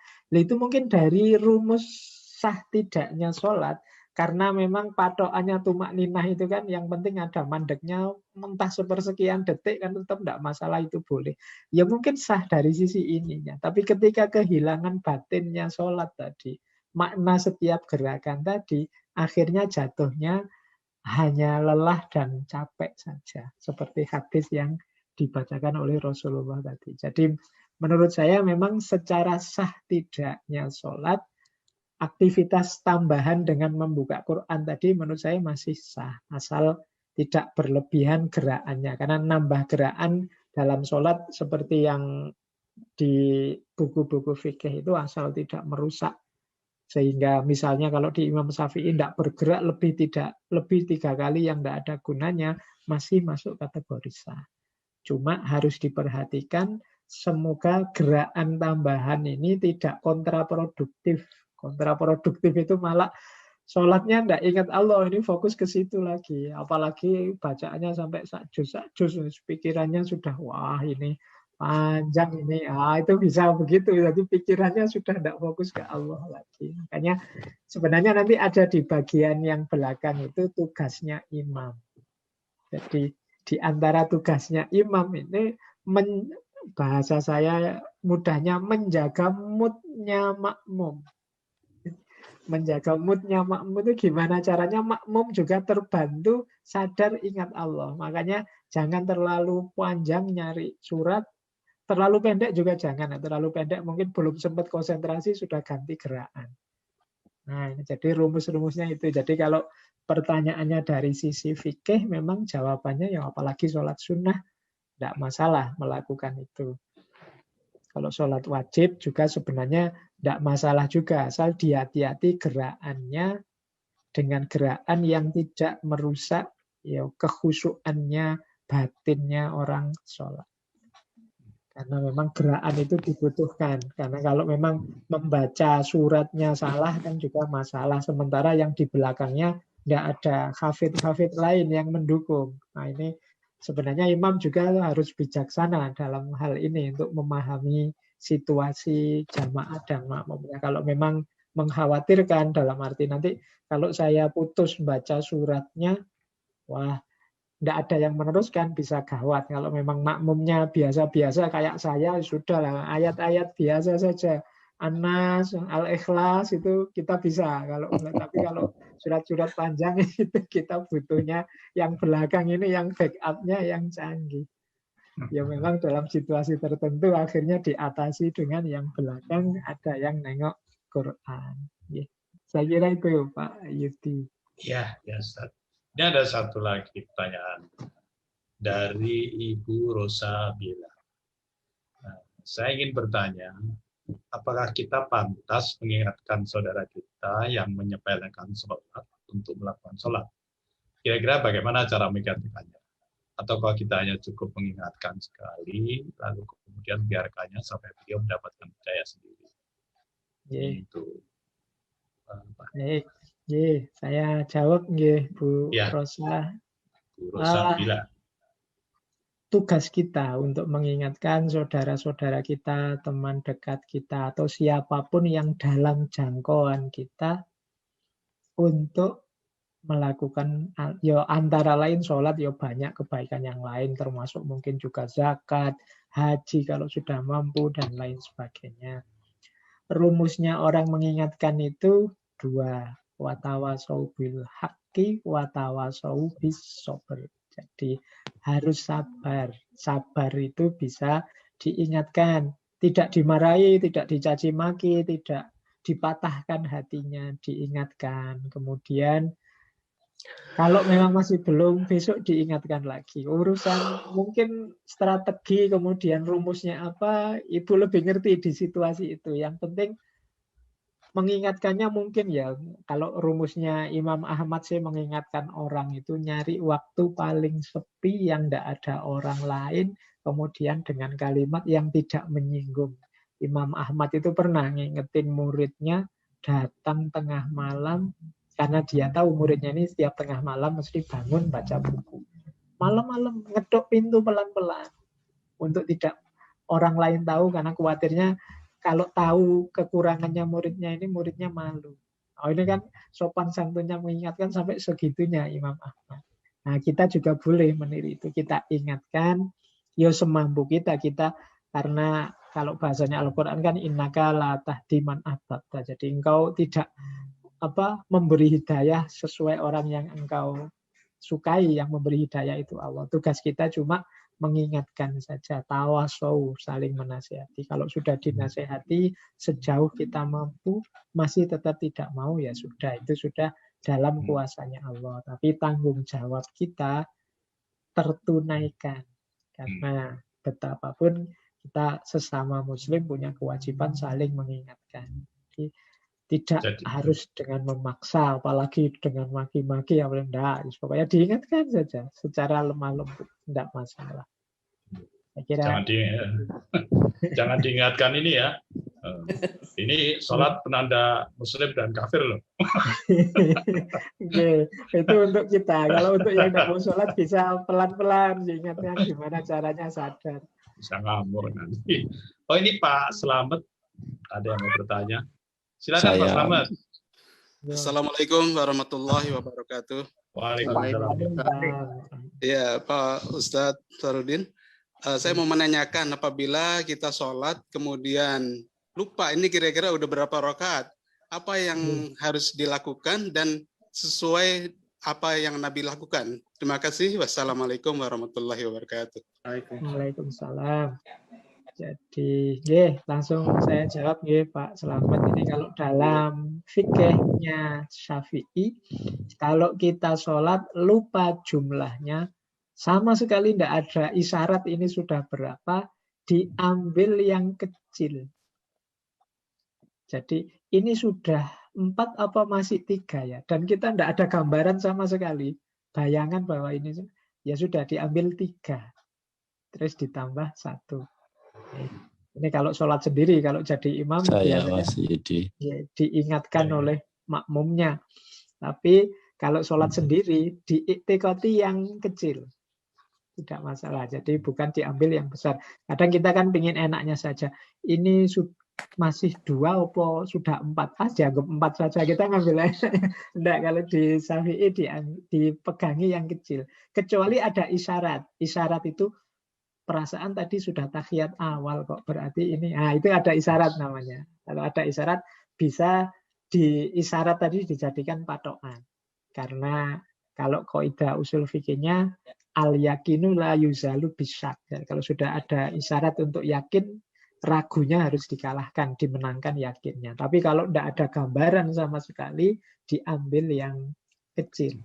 Jadi ini 3 apa 4 ya berarti diambil 3. Ini 2 apa 1 diambil 1 berarti. Ya. Terus kita harus melakukan sujud sahwi atau tidak usah? Apa istilahnya itu kalau itu? Sujud sahwi. Sujud sahwi itu ya sifatnya sunnah. Ada baiknya sujud sahwi, tapi tidak masalah. Kalau yang sesuai Nabi, bagaimana caranya, Ustaz? Ya kalau Nabi, saya tidak tahu ya. Kalau Nabi pernah lupa rokaat kan di riwayat Jadi kalau Nabi itu kan selalu jamaah kalau sholat. Jamaah itu imam itu kalau salah rokaat mesti makmumnya mengingatkan. Kita kesulitan mengingat rokaat itu kan karena kita sering sholat sendiri. Sholat sendiri itu kan tidak ada patokannya. Kalau kita jamaah jadi imam, salah rokaat, makmumnya ngingetin. Kalau kita makmum tinggal ikut imam. Jadi lebih aman. Tapi ketika kita sholat sendiri ini yang agak susah. Tapi rumusnya seperti ada tadi. Yang melakukan sujud lagi, kemudian salam itu sesuai dengan Nabi atau enggak ya? Ya, itu sujud sahwi namanya. Memang tuntunnya Nabi begitu. Kalau ada yang lupa, sujud sahwi. Sebelum salam, sujud dulu. Oh, iya. Jadi itu namanya sujud sahwi. Ya. Okay. Baik, Ustaz. Terima kasih Pak Slamet. Ini Pak Budi ya, sebelum saya membacakan dari Pak Ari. Pak Budi tadi. Ya Pak Yudi, terima kasih. Assalamualaikum warahmatullahi wabarakatuh, Ustaz Farudin. Waalaikumsalam. Terima kasih waktunya. Saya mau nanya Ustadz yang berkaitan dengan sholat dulu waktu saya masih SMA itu kan Yeah. agak-agak beling. Kalau Mas Yudi enggak, itu bagus itu. Nah, saya sering lupa Ustadz. Kalau sudah main, sholat itu enggak lagi. Nah, kemarin itu waktu saya ikut pengajian, disuruh kodok Ustadz. Disuruh kodok, kamu nginget-inget berapa kali lupanya, kamu harus bayar. Bayar, niatkan kamu membayar sholat kamu yang kau lewati itu. Sampai perhitungan kamu hitung sendiri, jujur kamu hitung sendiri berapa kau harus lunasi itu. Misalnya kalau SMA itu kan lama tadi, mungkin hitungannya sampai ribuan ya. Bagaimana tadi itu? Terima kasih, matur nuwun. Assalamualaikum warahmatullahi wabarakatuh. Waalaikumsalam. Gini Pak Budi, rumusnya sebenarnya sudah benar, tapi agama itu tidak memberatkan. Jadi kalau Pak Budi merasa sangat sering dulu ninggal sholat, selain bertobat, boleh setiap kali sholat terus ada waktu longgar lowong, Pak Budi bayar sholat yang dulu ditinggal. Jadi semacam sholat kodoknya. Jadi, dan tidak harus sampai rigid dulu kira-kira berapa ratus kali ninggal, ini sudah dapat 90 berapa saya nyawa, tidak harus begitu. Kalau memang tidak terukur lagi, wong ya zaman dulu kita tidak sempat ngukur. Jadi, semampu kita saja. Karena memang agama tidak menyulitkan sampai sedetail itu. Jadi, tapi tetap yang pertama ada taubatnya. Kemudian ya kalau misalnya habis sholat isya ini masih ada waktu, tidak ada kegiatan yang mendesak, boleh berdiri lagi sholat kodok untuk sholat-sholat yang kemarin kita tinggalkan. Semampunya saja. Kalau waktunya Ustadz, misalnya sholat subuh, ya, habis sholat asar itu kan nggak boleh sholat sunnah ya. Apakah bisa untuk membayar, dan apakah boleh. waktunya harus asar dengan asar? Ya, atau boleh dengan yang asar lain? dengan asar. Subuh dengan subuh, misalnya subuh masih di waktu subuh boleh berdiri lagi sholat subuh yang kodok. Hitungannya kan sholat subuh masih, bukan sholat setelah subuh, tapi ini masih sholat subuh. Setelah sholat asar berdiri, kemudian sholat asar lagi untuk bayar sholat yang dulu-dulu. Sifatnya kodok. Ustaz, terima kasih Ustaz. Caranya begitu. Asal tidak di luar waktu yang diharamkan. Di luar waktu yang diharamkan itu misalnya sore sholat kayak sholat ba'diyah asar itu kan sudah mendekati maghrib, sudah dekat maghrib masih mau bayar, sebaiknya enggak. Ya sholat asarnya diawali, terus masih panjang waktu asarnya, nambah sholat kodok tadi. Jangan-jangan yang di waktu yang riskan, mepet. Dan semampunya. Tapi kuncinya sebenarnya tetap di taubatnya Pak Budi. Menyesal, tobat. Kalau dikaitkan dengan waktu sholat adalah ditentukan waktunya. Misalnya tahun sekian dulu sebelum tahun ini ada yang kelupaan, terus baru dapat seperti tadi sembrono tadi, terus baru ingat atau taubat sekarang. Bagaimana tadi?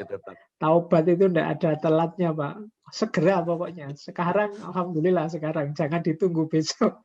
Pokoknya begitu. Ingat kita taubat sekarang, segera. Pokoknya terus bayarnya tadi untuk anunya saja. Biar kelihatan bahwa kita ini sungguh-sungguh tidak mengulang lagi. Meninggalkan sholatnya. Saya kira itu. Baik. Bertanya, Ustaz. Ya, sudah. Boleh Pak Yani ya, sudah. Ini tadi Pak Ari dulu, sudah.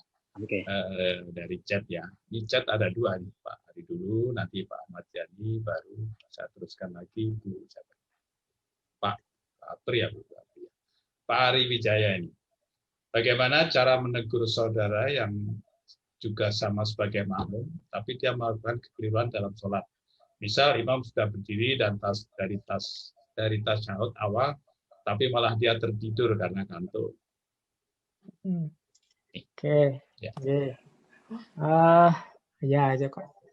Kalau ngantuk itu disenggol enggak apa-apa. Biar bangun. Jadi biar dia bisa melanjutkan sholatnya. Cuma Kalau tertidurnya lama ya dia mengulang sholatnya karena tidak sadar. Tapi ada yang karena ini proses sholat. Kalau di luar sholat ada yang bilang tertidur itu tidak membatalkan wudhu. Asal tidurnya tidak tidur berbaring atau dengan posisi kaki yang membuka.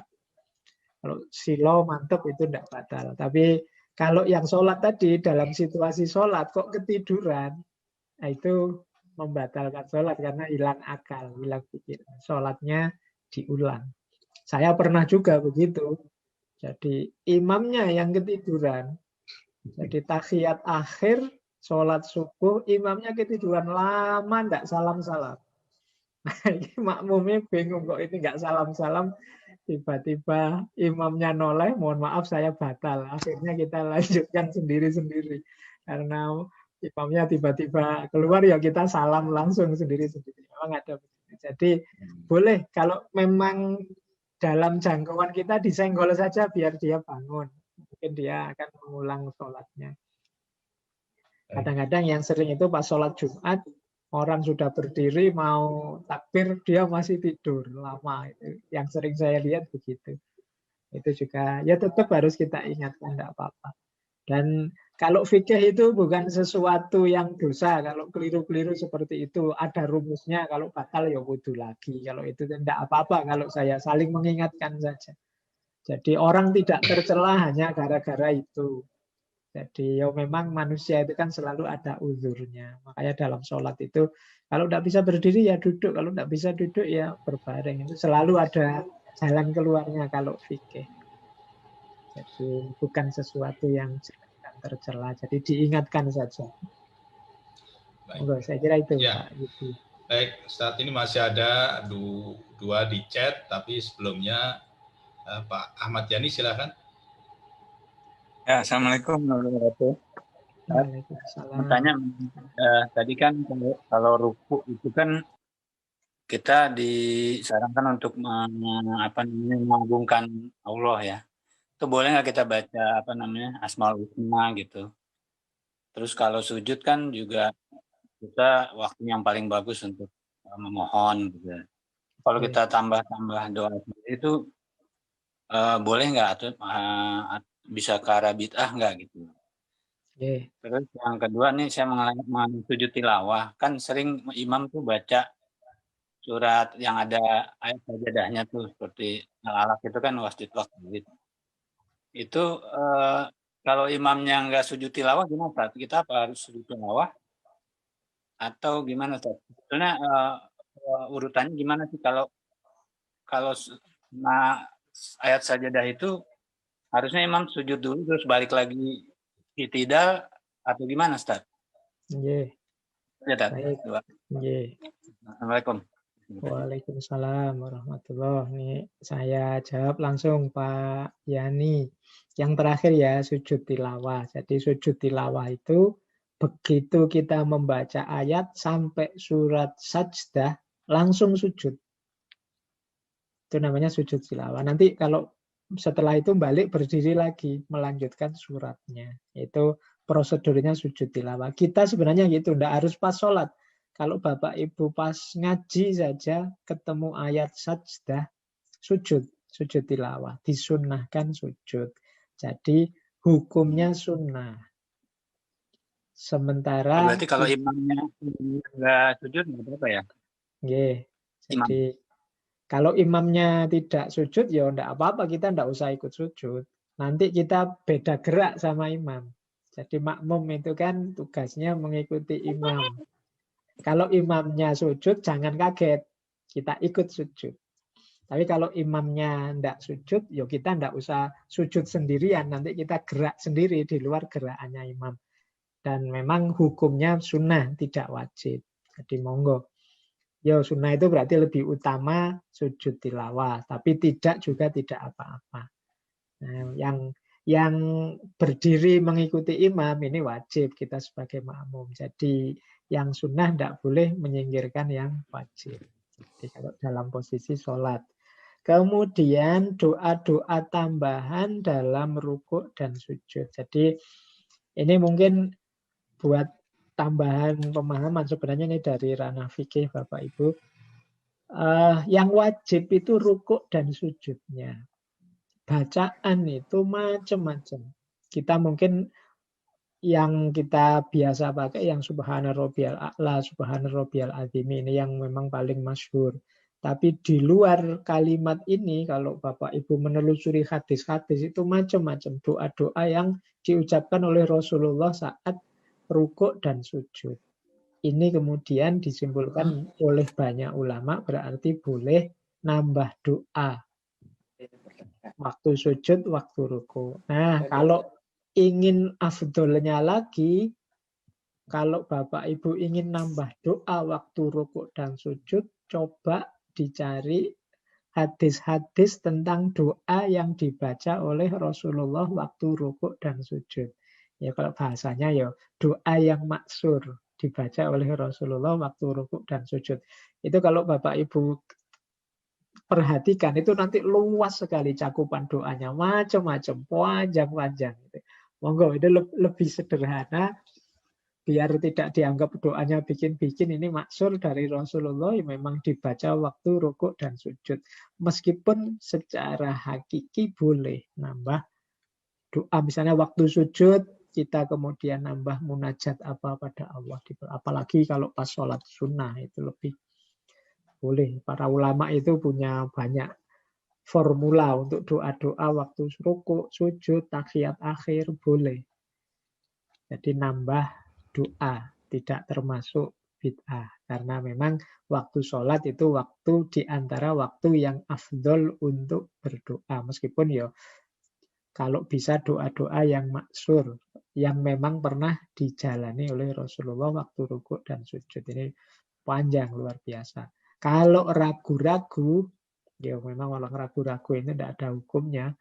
Kalau ragu-ragu ya berdoalah setelah sholat. Boleh, ada misalnya ulama tertentu yang begitu selesai sholat terus nambah sujud untuk munajat. Jadi sambil zikir beliau zikirnya di posisi sujud. Ada yang begitu. Tapi monggo saja. Kalau ingin nambah-nambah kalimat doa dalam waktu kita sujud atau tidak doa tapi menghayati kedekatan kita dengan Allah, menghayati betapa kita ini lemah, betapa kita ini rendah, hina, itu menurut saya lebih merasuk, lebih mantap ke dalam batin kita.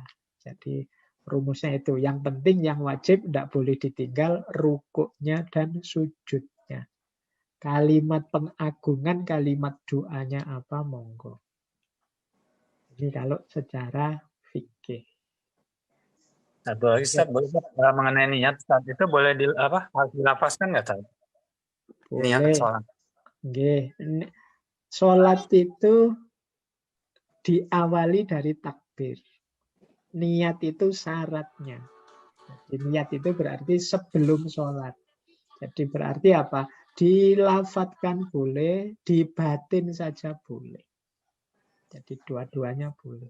Yang tidak boleh improve itu begitu kita takbir, sudah tidak boleh improve lagi, sudah ada rumusnya. Tapi sebelum sholat misalnya saya baca doa ini dulu, saya baca surat ini dulu, boleh.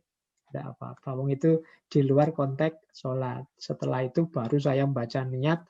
Nah, talafut itu, melafatkan itu kan menegaskan niat yang dalam batin. Jadi kalau bisa sholat itu batinnya hadir, tadi kan begitu rumusnya. Batin hadir itu sejak niat. Aku niat sholat ini batinnya bunyi. Dilafatkan boleh. Yang semoga tidak itu mulutnya usolli tapi batinnya kemana-mana. Ini dia kemungkinan nanti dapat capeknya saja. Tidak serius sholat itu ya batinnya hadir, fisiknya juga hadir. Jadi talafut itu membantu memantapkan niat. Tidak masalah. Yang tidak boleh tidak niat. Nah itu baru sholatnya bermasalah. Nggak niat itu berarti bukan sholat, itu olahraga. Hanya gerak badan saja. Nabi sendiri pernah melafazkan, Nabi pernah melafazkan niat. Ya, saya bilang tadi niat itu dalam batin. Kuncinya di batin. Mewajibkan niat. Nah, Nabi melafatkan apa enggak, nanti riwayatnya beda-beda. Ini yang riwayat beda-beda ini yang susah, ini yang harus jawab ahli fikih. Saya tidak hafal rawi-rawinya. Jadi di madhabnya Imam Syafi'i yang hafal ratusan ribu hadis itu, beliau lebih memilih talafut untuk lebih memantapkan niat. Jadi ya kalau saya dibanding ke Imam Syafi'i tidak ada apa-apanya, tapi beliau memutuskan boleh talafut dalam rangka untuk memantapkan niat. Jadi itu kaulnya para ulama. Yeah. Baik Ustadz, ini masih ada 3 yang lewat chat ini. Wah kayaknya memang kajian sholat ini banyak diminati oleh jamaah nih. Ini dari Pak Apri ya, Pak Apri ini. Assalamualaikum, saya mau tanya untuk menghadirkan hati dalam sholat bagaimana? Dan apakah doa agar kita bisa ke arah keterangan hati dalam sholat? Menanyakan doanya apa ini? Itu yang ditanyakan oleh menghadirkan hati. Menghadirkan hati. Baik, jadi mudahnya menghadirkan hati itu pertama-tama kita sadar bahwa kita ini sedang sholat dan menghadap Allah. Rumus sederhananya menghadirkan hati itu sebenarnya ini. Banyak di antara kita yang fisiknya sholat, tapi hatinya kemana-mana. Itu berarti hatinya tidak ikut hadir. Yang sholat hanya fisiknya saja, batinnya tidak ikut sholat. Jadi ini berarti apa? Cara menghadirkan hati itu sederhana. Sadarilah bahwa kita sedang sholat, sedang menghadap Allah ini. Tidak boleh sembarangan. Itu menghadirkan hati. Jadi, kalau bahasanya hadis itu, antak budawaha ka'annaka tarohu. Kalau ini juga susah, fa'innahu yaroka. Kita yakini kita sedang dilihat Allah. Itu otomatis hatinya hadir nanti. Wah, dilihat Allah nih, nggak berani sembarangan saya. Allah yang ngawasi ya. Kesadaran ini juga boleh untuk memancing hadirnya hati. Nah, kemudian adakah doa agar bisa kita ke arah ketenangan hati dalam sholat? Sebenarnya ada beberapa tuntunan dari para ulama itu doa-doa sebelum sholat untuk menggiring hadirnya hati tadi biar tenang. Macam-macam nanti silakan Bapak Ibu cari di buku-buku atau di kitab-kitab para ulama tertentu itu ada doa sebelum sholat. Yang saya hafal diantaranya memang ya Allah tolonglah aku agar hatiku hadir. Wa'udzubika bi ayyahdurun. Jadi semoga hatiku ikut hadir dalam sholat ini. Kalau Bapak Ibu susah menghafalkan yang panjang-panjang doa itu boleh sebelum sholat berdoa saja pakai bahasa Indonesia. Wong belum sholat, tidak apa-apa ya Allah. Aku mau sholat, aku mau menghadap padamu. Tolong beri aku kemantapan hati, ketenangan hati dalam sholatku ini. Bismillah, niat sholat, nawaitu dan seterusnya. Allahu Akbar. Insya Allah nanti Allah membantu. Jadi doa sebelum sholat apa saja boleh. Yang ada pakemnya itu kan setelah masuk sholat, kita tidak bisa sembarangan lagi. Ya. Baik, saya kira itu. Ya, Pak Apri, gitu tadi jawaban dari Ustaz. Sekarang dengan Pak Suhada ini. Pak Suhada, Assalamualaikum warahmatullahi wabarakatuh. Mohon pencerahannya Pak Ustaz, saya pernah sholat isya ketinggalan dengan alasan ketiduran. Sebenarnya saat masuk sholat isya, saya ada waktu untuk mengerjakan. Tapi saking ngantuknya saya tidur dan pasang alarm jam 1 bangun. Tapi terlewat sampai adzan subuh. Bagaimana cara mengerjakan sholat isya saya dengan waktunya sudah masuk sholat subuh? Terima kasih. Wassalamualaikum. Baik, terima kasih. Kalau ketiduran itu kalau bahasa fikihnya ya termasuk yang rufi al-qolam. Rufi al-qolam itu tidak dosa. Wong tadi mantep, nanti saya mesti bisa bangun, apalagi tak alarm.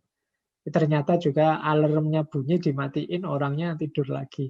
Karena saking ngantuknya mungkin begitu. Nah, kalau terbangun sudah subuh, ini di antara para ulama ada 2 pandangan. Ada yang punya pandangan, ya begitu bangun itu kita kodok sholat isya. ada yang punya pandangan, ya sudah, terlewat sholat isya, kodok sholat isyanya besok. Ketika kita sholat isya, di waktu sholat isya, kita double sholatnya. Yang satu sholat dalam rangka kodok. Jadi intinya tetap dikodok, Bapak, dibayar. Nah, cara mengkodoknya ini para ulama ada dua mazhab. Biasanya orang lebih suka milih yang langsung dibayar. Karena khawatir tanggungan. Langsung dibayar itu begitu sadar, sholat subuh, setelah sholat subuh, bayar kodok sholat isya tadi yang lepas. Tapi banyak juga ulama yang punya pendapat ya tidak bisa sholat isya di waktu isya juga. Jadi kodoknya nanti ketika sedang sholat isya. Ya ini monggo mungkin ditanyakan ke Ustadz yang lebih ahli fikih, lebih mantap yang mana. Kalau saya ngertinya dua versi itu. Ada yang kodok langsung, ada yang nunggu waktu isya. Ini biasanya dua-dua dalilnya itu kuat.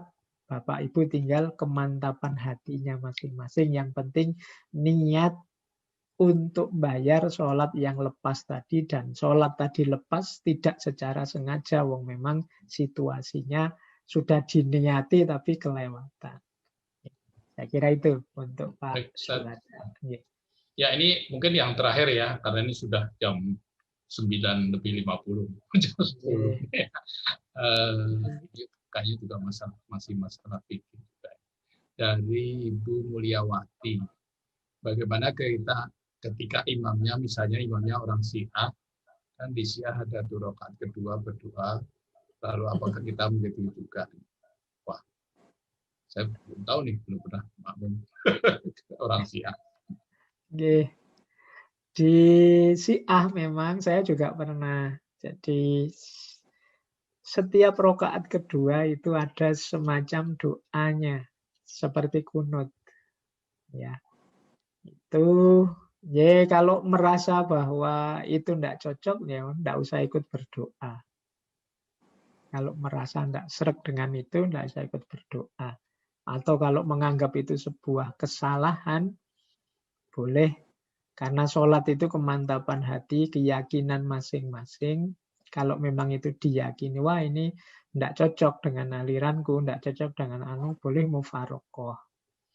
Mufarokoh itu ya sudah saya sholat sendiri. Boleh begitu.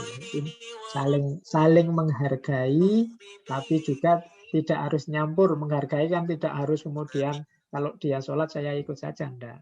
Seperti para ulama zaman dulu saling menghargai, monggo yang mau kunut monggo, yang enggak kunut juga monggo, itu juga bisa. Jadi kalau memang merasa enggak, ini kalau di saya enggak ada, ini semacam ini ya sudah silahkan saja berdoa seperti kunut, saya enggak ikut. Tapi tetap ikut boleh. Atau seandainya nganggap ini kalau semacam ini tidak khusyuk saya, tidak konsentrasi saya sholat, pikiranku kemana-mana, khawatir batal, khawatir tidak sah, khawatir ya sudah mufarokoh sholat sendiri. Itu menurut saya lebih aman, lebih kondusif. Jadi kita tetap menghargai keyakinannya dia, tapi kita juga tetap memegangi kebenaran yang kita yakini. Saya kira ini lebih kondusif untuk kita semua. Baik, saya kira niku Pak Yudi. Ya, baik Ustadz. Saya kira ini mungkin sudah. Ya, Bu Rina? Mas Yudi. Ya, permintaan aja Pak Ustadz. Mungkin nggak minggu depan kita membahas puasa karena kita sudah menjelang puasa.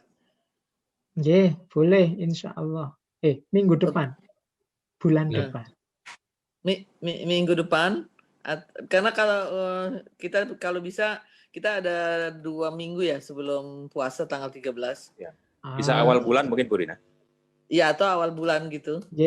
Coba nanti saya lihat jadwal saya. Semoga bisa awal bulan. Oke, terima kasih Ustadz. Jadi supaya puasanya lebih ini afdol. Iya Ustadz. Setelah ini memang rahasia sebenarnya zakat, tapi boleh kita dulukan. Puasa dulu ya. Kita lompat dulu. Iya. Terima kasih. Ya Ustadz, ini kan kalau kita buka semua ini mungkin jamaah bertanya semua nih, menunjukkan bahwa sangat concern sekali dengan masalah sholat ini. Ya, pasti. Sampai kita tidak terasa, sudah mau jam 10 nih.